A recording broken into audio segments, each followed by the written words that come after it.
안녕하세요. 정몽술 무사입니다.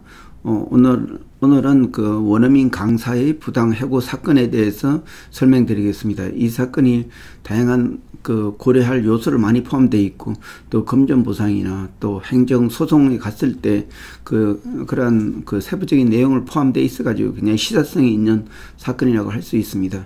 이 원어민 강사는 그 테슬 어학원에 취업을 했습니다. 근데 이 테슬 어학원에서는 이 테슬이라는 거는 그 외국어에 대해서 그 영어를 가르칠 수 있는 자격을 가르치는 그런 그 영어 강사의 전문 학원이라고 할 수가 있습니다. 근데 이 테슬 어학원에 취업한 원어민 강사는 테슬 어학원에서 이 강사를 채용해서 한 달 정도 사용했는데, 이 강사가 영어 회화 강사로서는 충분히 자격이 있는데 테슬 강사로서는 좀 부족한 면이 있다. 그렇기 때문에 우리는 타당치 않다, 이런 결론을 내리고 이 근로자한테 보니까 이 테슬 강사로서는 타당치 않으니까 다른 학원을 알아봐라, 그렇게 통지를 했습니다. 근데 이 원어민 강사는 갑자기 해고 통제 같은 얘기를 듣고 자기 아는 그 변호사한테 그 요청을 했습니다. 그러니까 이 변호사는 그 학원 그 테슬 어학원 원장한테 전화를 해서 이 강사를 해고시키면 어떻게 되냐, 어떤 다른 방법을 좀 찾아주시라, 이렇게 했을 때 그러면 이 회사에서는 한 달 정도 체류할 수 있고 그 기간 동안에 비용은 정산해 주겠다, 그런 얘기가 나왔고, 그 얘기를 그 근로자한테 전달했습니다. 이 근로자는 그에 대해서 수용을 하고 이 회사가 그 한 달 정도 기숙사에도 체류하고 그 기간 동안에 비용 정산하는 것에 대해서 그 합의서를 만들고 거기에 서명을 요청했고, 이 원어민 강사는 그에 대해서 서명했습니다.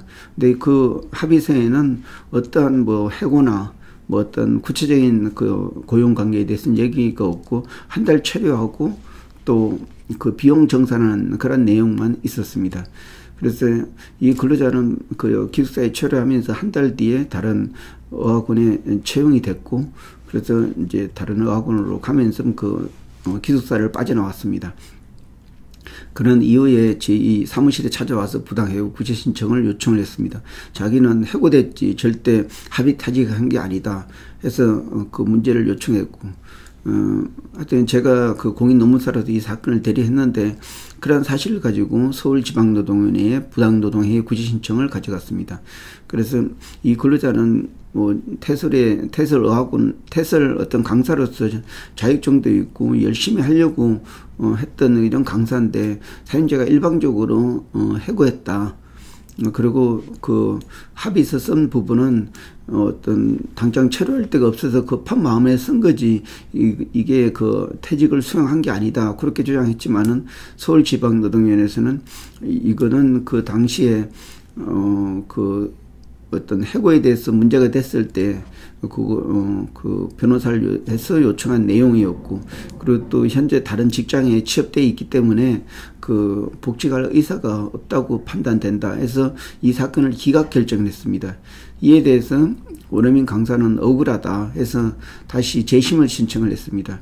근데 이 재심에서는 그 작성한 그 서류가 이게 합의 퇴직으로 볼 수 없다, 이건 단지 한 달 더 체류하고 이렇게 비용 정산하는 거지 거기에 어떤 내용도 그 고용 해지에 대해서 동의한다는 문구가 없기 때문에 이거는 그 해고로 볼 수 없다, 이렇게 해서 부당 해고로 인정을 했습니다.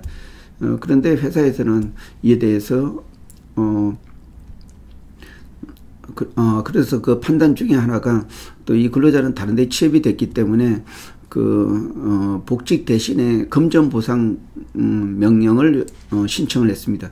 그래서 그 부당해고로 판정한 중앙노동위원회는 그 해고된 시점부터 그 판정일까지 그 기한 동안에 그 근로자가 받을 수 있는 임금 상당에 대해서 그 금전 보상 명령을 이렇게 회사에게 내리게 됐고, 다만 여기서 고려해야 될 거는 이 근로자가 취업해서 다니고 있기 때문에 그 휴업 보상 70%를 초과하는 부분에 대해서는 중간 수입이 있다고 판단해서 그 부분을 공제하고 해고된 날로부터 심판 부당해고 판정일까지 그 기간 동안 임금을 또 지급하도록 명령을 내렸습니다. 그래서 회사는 이에 불복해가지고 그 행정소송, 그러니까 행정소송을 제기를 했는데, 이에 대해서 행정소송을 제기할 경우에는 바로 피고가 근로자가 되는 게 아니고 중앙노동위원회 됩니다. 그러면 중앙노동위원회는 그 피고로서 역할을 하고, 이 부당 해고 당했던 근로자는 그 피고의 어떤 보조 참가인으로서 역할을 합니다. 그래서 공인노무사도 소송 대리는 없지만은 똑같이 어떤 이 근로자를 대변해서 가서 끝까지 참석해서 이 사건을 주도했고, 결국은 행정소송에서도 똑같은 그 중로의 입장을 견지를 했습니다. 예, 이상입니다. 고맙습니다.